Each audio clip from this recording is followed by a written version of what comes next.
you. Thank you for your hospitality, kind hospitality. Would you please give us an overview about Fern Tiger Associates? Oh, well, Fern Tiger Associates is a small firm based in Oakland, California. We are about 40 years old, so we've been doing this work for a long time.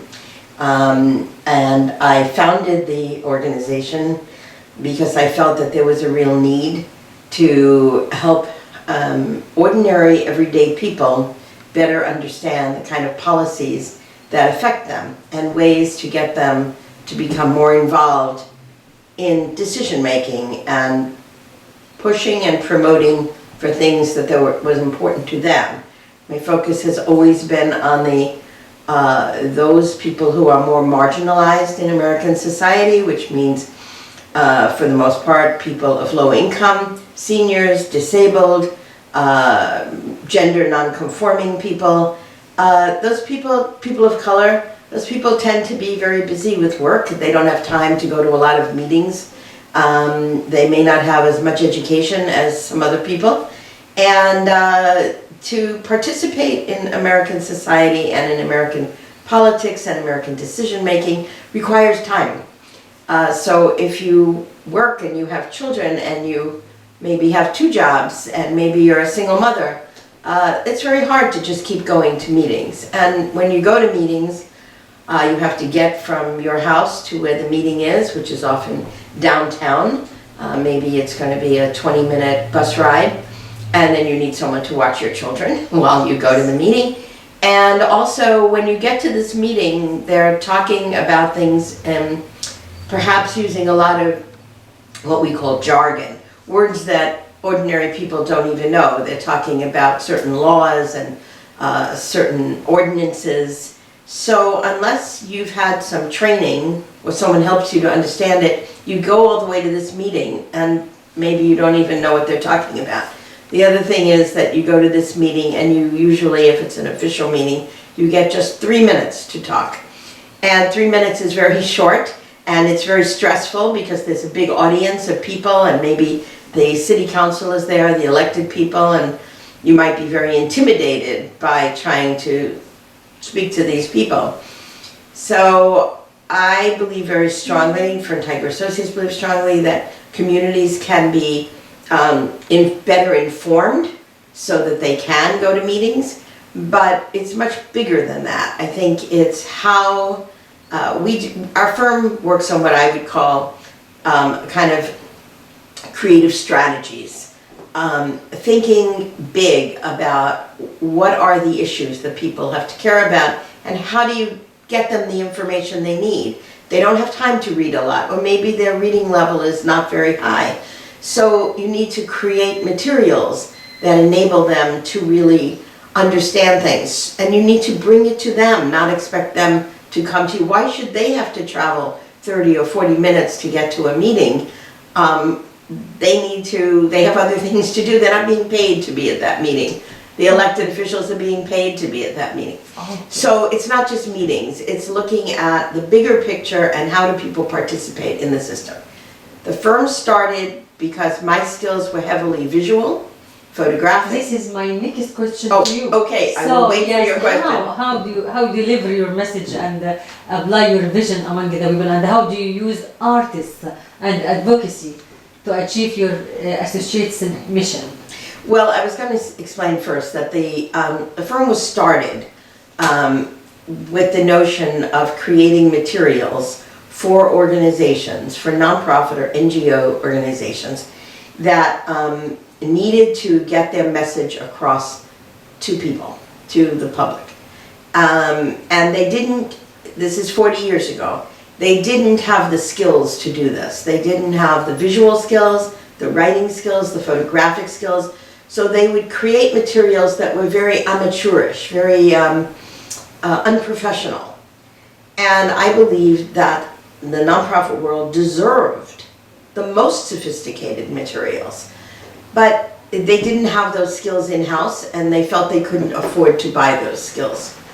So very early on, I offered these skills to these organizations and made the case that nonprofits need and deserve the highest quality of materials. So the firm started by creating those kinds of materials. My own background is in the arts, so I had the skills, the visual skills, the photographic skills, the design skills, but I was also a good writer. So I could put together these publications, and then I brought in other people who also had these skills. And initially, for the first few years, we did these publications. But I felt that this wasn't enough, that we needed to work at a level where we were helping these organizations think much bigger than just how do I put together a publication. They needed to think in a way that was very forward-thinking, and what are their goals? So organizations started to hire us to help them think about their future. But when we did that, we did it in pretty unusual ways. We relied on gathering a lot of research. I'm putting quotes on the research because it's not research from a library or research from a book. I'm talking about one-on-one interviews with people to really understand what they're thinking. So, for example, for one project, we might interview 80 people. We might interview 100 people. And each of those interviews we do at their house or their work. It's always in person, so that we can see their surroundings. We could look at them in the eye, and they could look us in the eye. And everybody we interview, we ask different questions. We ask questions based on who they are. So if I am interviewing you, and I know, sorry. Okay, no problem. It's okay, I don't need to take it, I just need to. If I'm interviewing you, I would do a little bit of homework on who you are, and where you live, and what your education is, what your profession is. So when I come to interview you and I ask questions, those questions are based on you. And I'm trying to get you to become more involved. But another thing is I need to get you to trust me so that you will tell me the truth, and you will tell me your innermost thinking about these issues. Sometimes we're also interviewing just to get what we call the lay of the land. And from that, we figure out, okay, we've now interviewed 100 people. Each interview, by the way, is an hour or 2 hours each, in person. And then from this, we develop a list of findings. What did we find out? Not who said it. We're not interested in who said it. We're interested in the big picture of those issues. From that, we can figure out how to plan any kind of an engagement, or what are we going to do. So our firm works heavily on getting people engaged in different ways, not to come to those city meetings necessarily. It's to find a whole new way of bringing them into the process. That's a great and very inspiring, you know. Over the last 40 years, I'm quite sure that you have done great accomplishments. Would you please to share with us one or two case studies? Yeah, I can talk a little bit about one or two projects, but what you need to know is these projects go on for years, sometimes decades. So it's very hard to explain a project in a very short period of time, because many of them are still going on. They started 20 years ago, and they are still going on. In Hawaii has 4 different counties, and each of the 4 are their own islands, because Hawaii is a state that's just islands. I don't know how many of your people know that. Yes. And Maui County, which is the second largest county after Oahu, which is where Honolulu is, it has in itself 4 islands. 3 of those have people living on them, and 1 does not have any people. So they have their economy has traditionally been based on,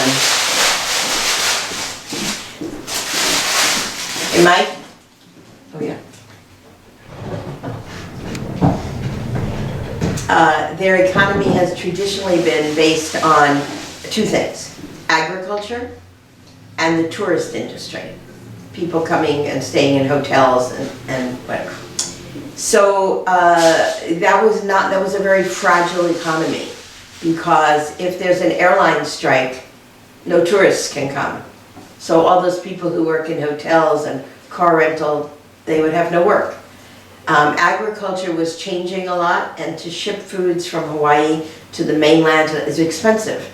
So other countries like Mexico could get the products there more easily, more cheaply. So it's a fragile economy. It's not it's not so stable. And they had long wanted to find another industry so that they could stand more strong. And many years ago, they thought that maybe technology could be that industry. But they knew that they weren't going to be able to make chips there and things like that. It would more be the intellectual side of technology. One of the motivating forces was also that their children often go to college on the mainland in one of the other states. And then they don't come back because there's no jobs for them if they get college educated in graduate school. They don't want to work in a hotel and they don't want to work in farming. So they felt if they had technology, maybe some of their children would come back. So they have a small technology industry now, not very big, but some children have returned. And they wanted to start thinking about, who are they and what is the future of this county? And they felt that they didn't have a vision that everybody agreed with. Some people thought that it was very important in the vision that the environment be preserved. Don't build anything, just worry about the environment and open space. And other people said, we need to build things and have jobs and, build this other sector. They came to us because they wanted to come up with a vision for the community. They wanted the community to come up with a vision. And the organization, which was an NGO, they didn't know how to do this, but they knew it needed to be done. So they hired us. So I'm just going to give you a few little things. One is we were after we did more interviews, we interviewed about 80 people, one-on-one. Not so much to find out what their vision was. That wasn't really the issue because that would come out in the process. We wanted to know about, how do people get information in Maui? We wanted to know about, would people come to meetings? Why don't they come to meetings? Why don't they come to the county council meetings? Why aren't they members of this or that or the other thing? And we learned a lot through those interviews. And then we realized, firstly, that a lot of the people who've lived there a very long time don't like to speak in public. They keep their opinions very private, and it's a small place. If they say something, everyone's going to know that they said it. They don't want to do that. We also learned that it was very difficult for people to come to any kind of meeting that discussed anything because the island is big, and some people, because they live on those smaller islands, they have to come by boat. Some have to fly to come to a meeting. Well, that's very expensive, and then you need to stay overnight. We also learned that that there actually had been some efforts to come up with a vision, but nobody even remembered that they had participated, so somehow it wasn't memorable enough. We also learned that people, as I said, are not comfortable in a big group, but they might be comfortable with people they know. So we designed a process where we brought the session to them. The nonprofit, they recruited the hosts.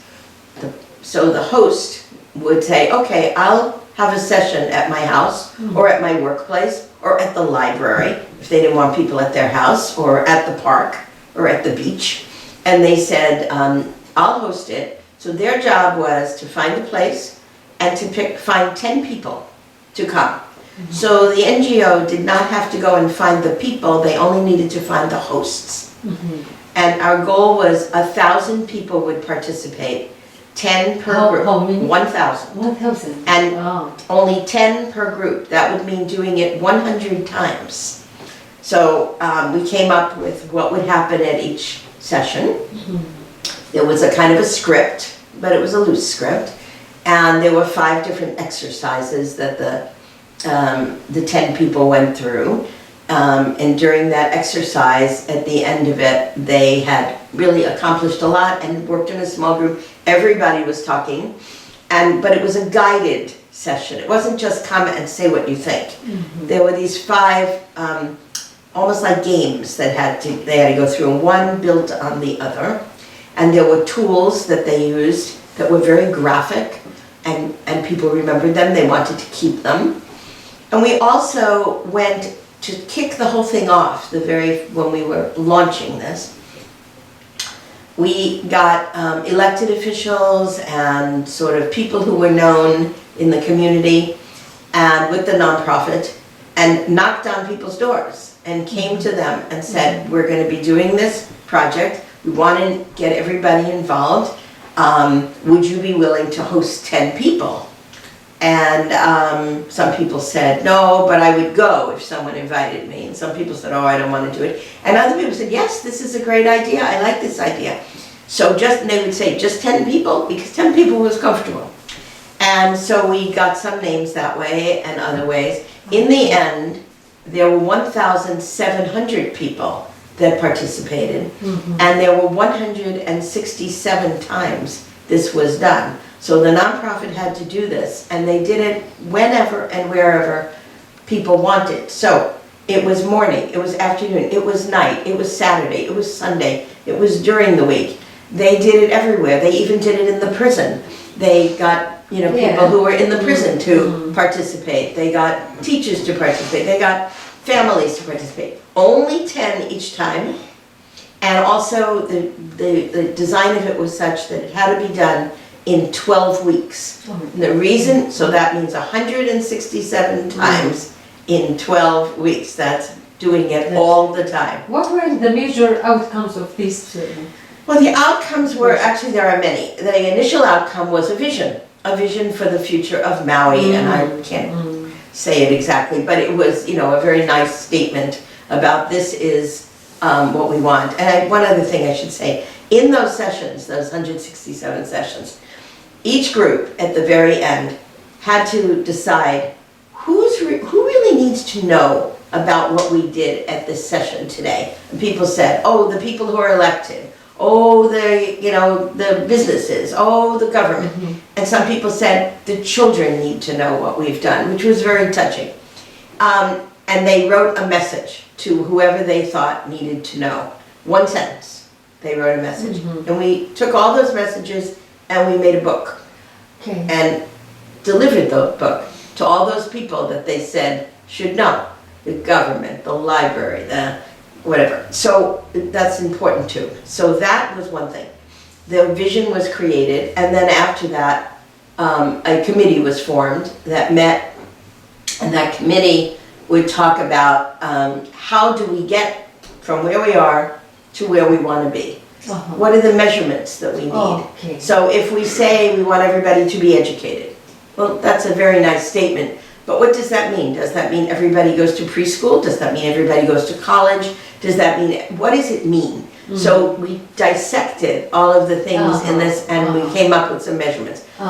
They also started a column in the newspaper, and every week they would tell the story of someone who was meeting that vision.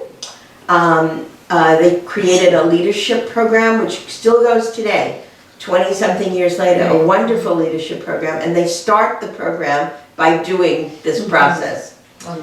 So there are many things that have happened as a result. There's also a book that comes out every 5 years on the data related to the demographics and accomplishments of things. So, do you find any challenges with technology?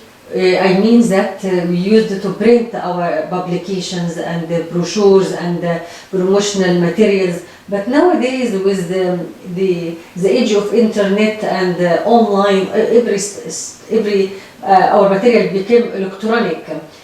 How you manage this? Well, I am technologically quite proficient. I do not think it's a very good way to work with communities. I think if you really want to build community, it's about building relationships. You don't build relationships on Zoom. You don't build relationships on Facebook. You don't build relationships on Instagram. You build relationships by sitting with someone and learning about them and being able to understand and together figure things out. So the processes I use do not use technology. I mean, they use technology to write and to create and to maybe send them reminder messages to remember to come.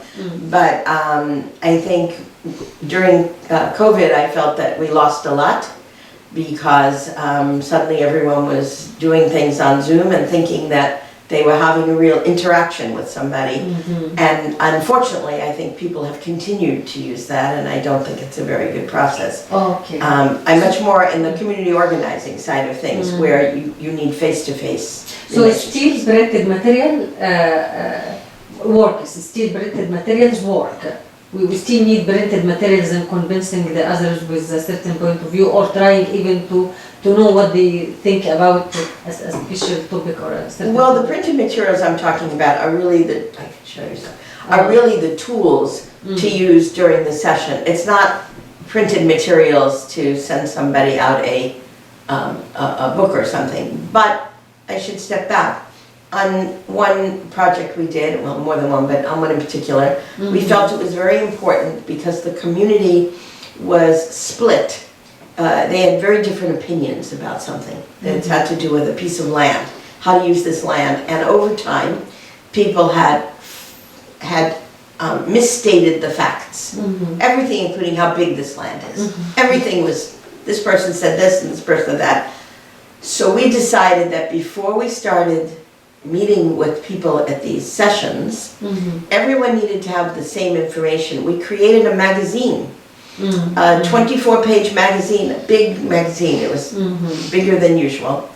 And it got mailed, first class, to every single person in that city. It was a small city, so we could do it. So maybe 20,000 people. So every single person got this magazine, and because it was unusual and they didn't expect it, it came in the mail. It was like, oh, and it was bigger than everything else. They said, oh, and people read it. And then when we started the sessions, the first thing we said at the start of the session was, did you get your magazine? And everyone would say, yes, they got it and they liked it or whatever. And then I said, is there anything in the magazine that you disagree with or that you think is incorrect? Because we knew that every single piece of information was triple referenced. We had 3 references for every single thing we said. And nobody said they found anything that they questioned. Yet 2 days before they read it, they were saying, oh, the land is 180 acres. And someone would say, land is 250 acres. In here, it showed the proof of what it was. So that printed material was incredibly important. If we would have just sent a link to, nobody would look at it. Yes. Okay. Let me please ask you about sustainability. How do you ensure sustainability to your firm? Of course, when there is, for example, proposals from others to Fern Tiger to be hired by them in a certain project, okay, we can understand the bill. But in other times, how you make sustainability for your firm? Well, the way we had sustained ourselves was by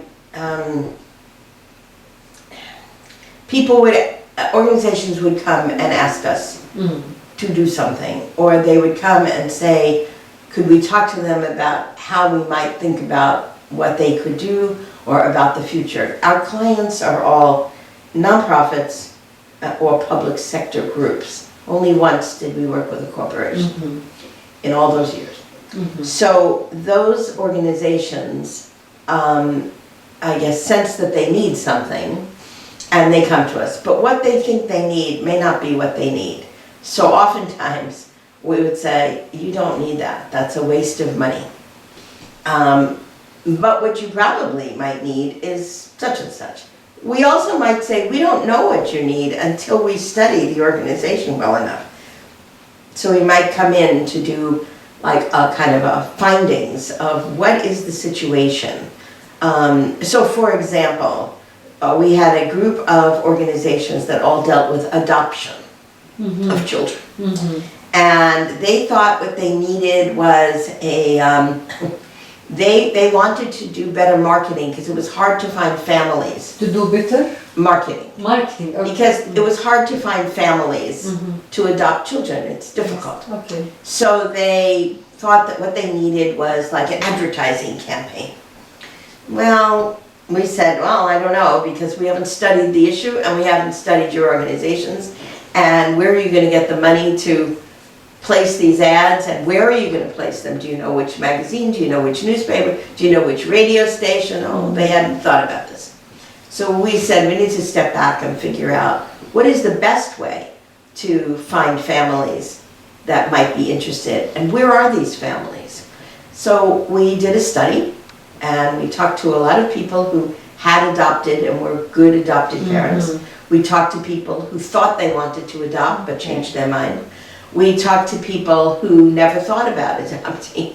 And we came up with sort of a profile of what are the kind of people. So, for example, the Wall Street Journal is a newspaper read by, people who are very well educated, people with some money. Well, that might not be the right place to put this, an article about this, because maybe those aren't the people that are going to think about adoption. The people who we learned who are most likely to think, especially we were talking about adopting foster children. So these are children who they might not be babies, they might be a few years old. They might have problems already because they had an unfortunate family situation. They may have been abused. So we were looking for who are the kind of people, and you find out when you study it and you look at who has done it. The other people like them are probably going to do it. They might be the people who are nurses or teachers or people who already are in a profession that cares. They're probably not going to be a stockbroker. They might be, I'm not putting them down, but more likely it's going to be someone who is already doing something to help people. Okay. That's great. Thank you so much for your time. Okay. And it's a very inspiring, yes.